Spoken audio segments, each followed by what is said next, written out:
Hello, everyone, and welcome back to Psychological Theatre. It's a different day. Winter is knocking on the doors. A bit of snow, a bit of rain, a cover of clouds. The sun rays are struggling to penetrate, and winter is trying to enter. And maybe today, maybe tomorrow, it could happen any day. But besides all that, we are again back with our usual discussions. And last week we talked about how nature is ever changing, and today I will continue in the same aspect and then connect it to our mind. Last week's aspect was more connected to the physical reality that we see in front of us. Today we will try to connect it with the psychological aspect and see how and what kind of tricks we are playing with ourselves. So, if I remember right, we discussed last week that nature is ever changing, and in this ever changing nature, in this ever changing behavior of nature, we are also changing all the time.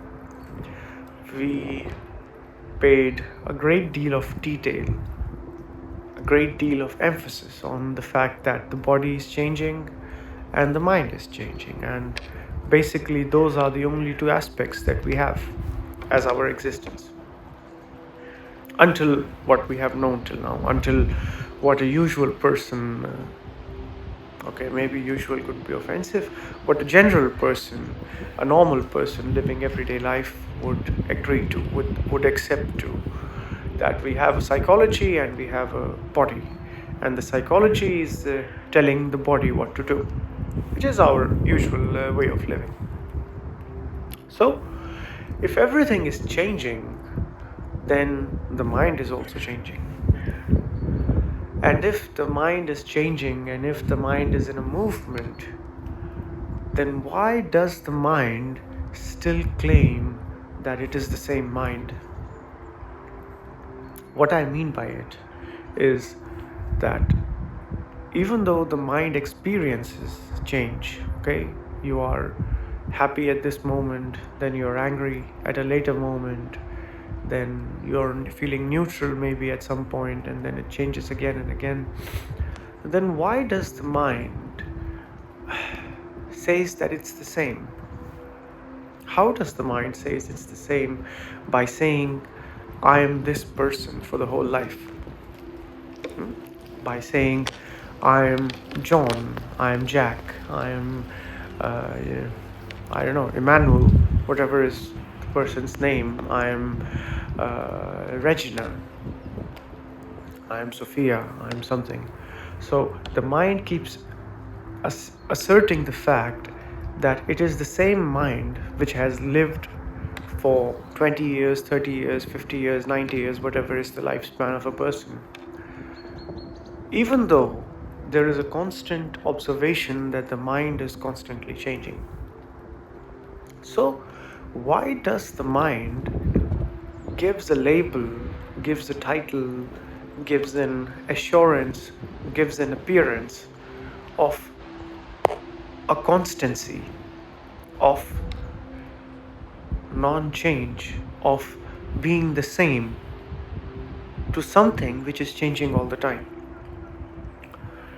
The mind is changing all the time, and yet it tells itself that it's the same by saying I am the same identity, I am the same person. Okay, what is the problem that the mind faces to accept this constant flow of change, this constant flow of change as existence? Okay, is the mind afraid of this change? Is the mind feeling like if I'm always changing, then what am I? Then I cannot put an identity to myself. Then I cannot put a label on myself because I'm always changing. And the only label I can put on myself then is that I'm change. But change is everywhere. The sun is changing, the beautiful forest is changing, the conditions of a person are changing, the rivers are changing, the mountains are changing. And if I am change, then I'm just like everything else, because everything else is changing. Now, why is it so difficult for the mind to accept this fact? Why, on top of this change, mind is putting this constant label that no, I am the same who was born on this day and is living for 30 years, for 25 years, or whatever? Is the mind afraid to accept itself as a changing entity? There is a certain kind of security when you put yourself as something constant. Okay? When you put as yourself as something constant, when you fix your identity, the mind does feel the assurance that it knows itself. I hope you're trying to see it. When I fix myself, then I don't have to check what I am, because I have fixed it. And now anytime when anyone asks me, or anytime I even question it myself, I know that I'm this because I have fixed it. But if the mind accepts the change, if the mind is accepting this ever-changing movement, then the mind has to constantly discover itself. The mind has to constantly find itself. Because then the mind is not a fixed entity. Then the mind is not a fixed thing. Then every day, every hour, every moment, the mind has to rediscover itself, reconfirm itself what it is. And maybe this is a bit fearful. This is a bit of a aspect of fear for the mind. The mind doesn't want to face this because it's much comfortable, it's much safer to live as a fixed entity. I mean, in the outside world, I understand it will be really difficult, and I have pointed it out before in the previous videos as well, that if I every day change my name, then it becomes very difficult to conduct everyday business, to go to school, university, to your job. So from a physical world's aspect, from a practical aspect, I understand to fix the name is fine. But deeply, the mind should always remember that this name is only given for convenience. It is not the actual reality. The actual reality is the ever-changing movement, whether it's in the body or it's in the mind. So, somehow our minds have found comfort with the ideas of fixed identities. The fixed identities then are fixing features of these identities. I fix myself as person X, then my likes are also fixed eventually over time. Then my nationality gets fixed. Then my religion gets fixed.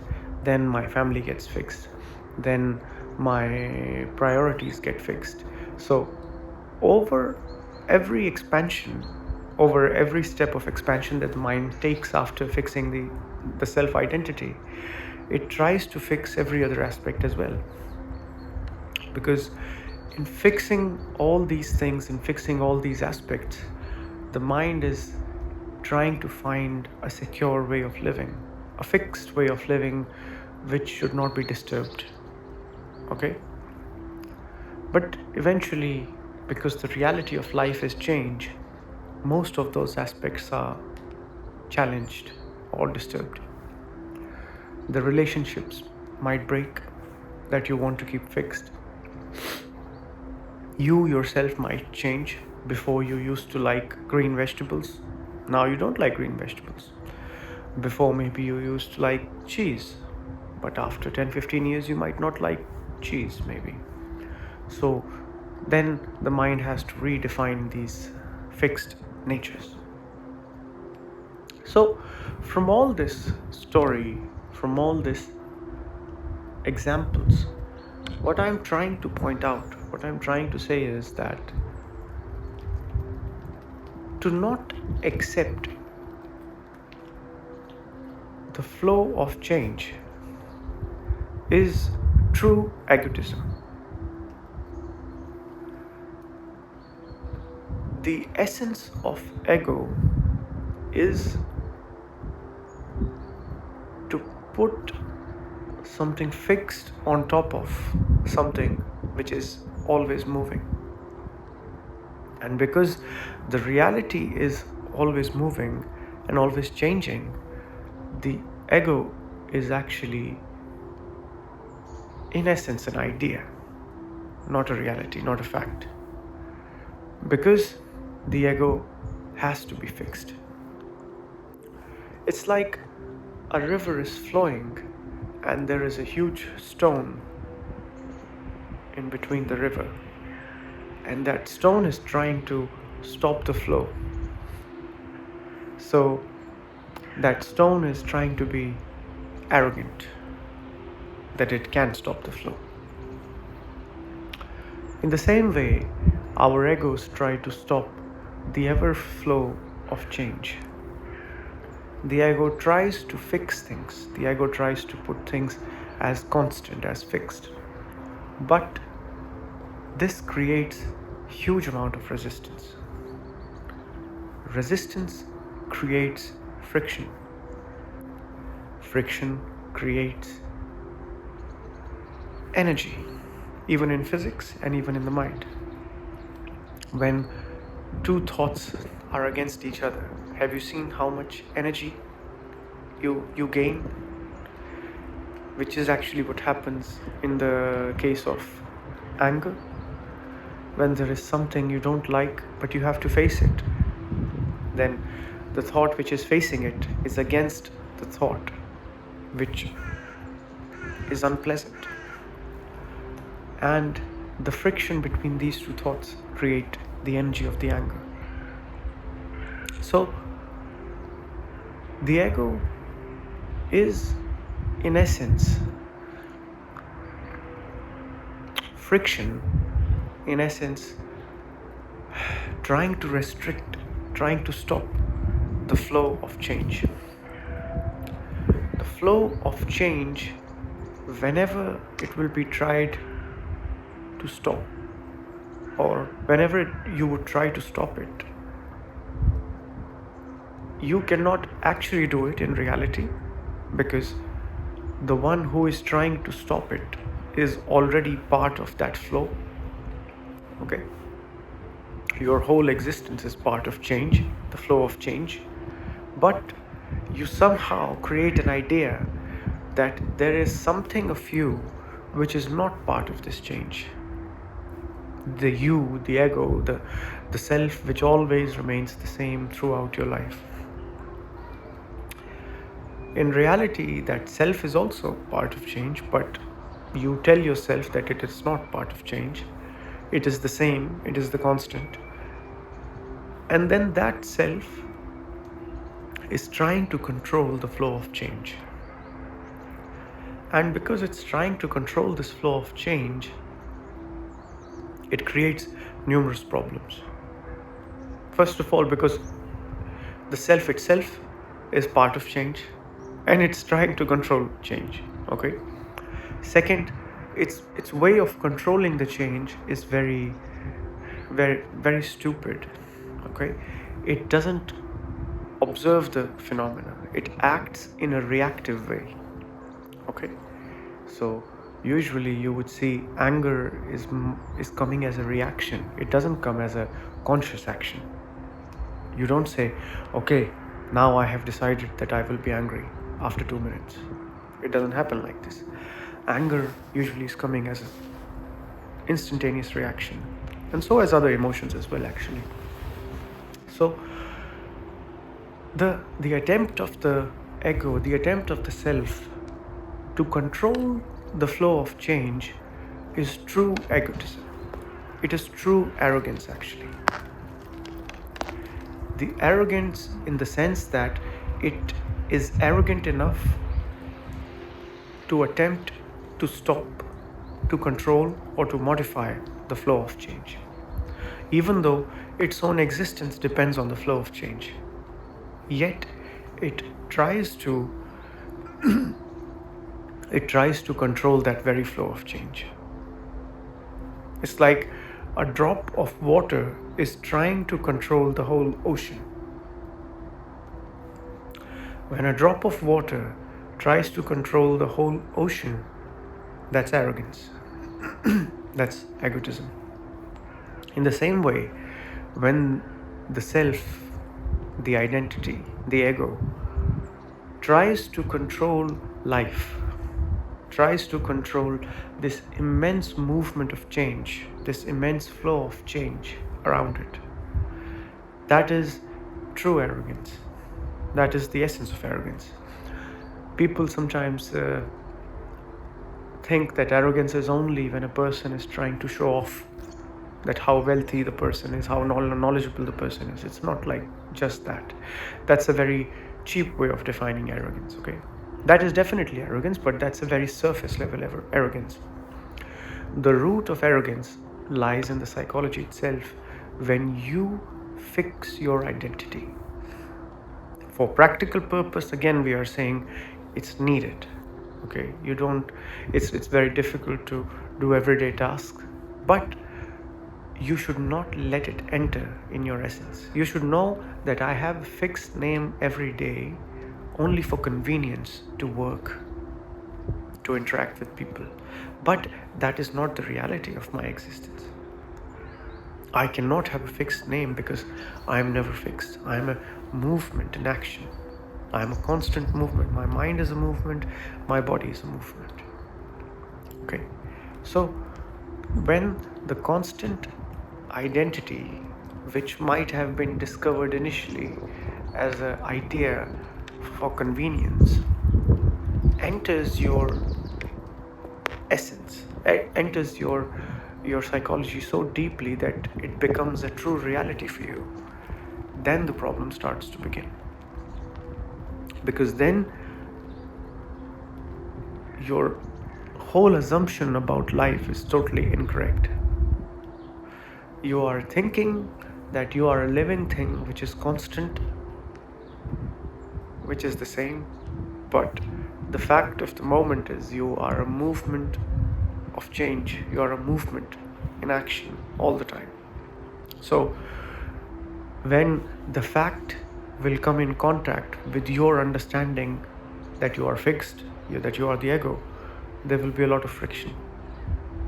And the ego can never control the immense flow of change. In the same way as a drop of water cannot control the whole ocean, in the same way your personal ego cannot control the immense movement of change around you. So accept this constant identity in the practical world for practical reasons, for convenience, but don't let it enter inside of you so deep that it becomes your reality. So try to see the fact, try to accept the fact, try to face the fact that you are a constant movement which is always changing. Your body, your mind, both. And when you will be convinced of this fact, not by someone, not by listening to me or by listening to someone else, but when you're convinced of it through your own experimentation, through your own observation, which is the essence of our channel. We always say, try it first yourself. Then, even though you would carry this constant name, you would see there would be a lightness inside of you. The weight of the name will not affect you so much as it usually does. So please try it. Please try to see this in your everyday life. And the more you will try it, the more you will observe it, the more you will go deeper into it, the more your acceptance of change will become natural. So, I hope this attempt of showing the fact of change has helped. I hope that you are able to see it, or you would be able to see it in your own time. And we will keep talking, we will keep interacting, and we will continue with the same themes. I would try to connect the videos as I have, like from nature, change, and this, and eventually we will see if there is something which is not changing. I'm not saying there is, I'm not saying there is not. I'm saying, let's see. At the moment, our investigation tells us that there is a huge movement of change. And I would say that is where we should first stop and first analyze properly, experiment properly, and be very convinced, so that all the steps we take afterwards are logical. They are not based on a belief or some kind of stupidity. They are based on our own evidence. So enjoy the weekend, and if there are some questions, please write to me. If you would prefer more than one video during the week, please let me know. I think one is actually enough, because then you need a time of the week to try it. Everyone is living quite a busy life, and you cannot just do it in 5 minutes. Technically you can, if you are that hungry, if you are that thirsty. You could try it as I'm talking to you, as you're listening to the video. But if you're not able to do that, there is no need to think that something is wrong. There is no need to dishearten yourself. Just whenever you have time during the week, your morning walks, your evening walks, your moments of eating your dinner, when you're calm, when you're not so stressed, when you're not so busy with your thoughts, you can find this time to observe yourself, to confirm that what we are talking is actually a fact. So I will try to see you next week again, and till then, have a beautiful weekend.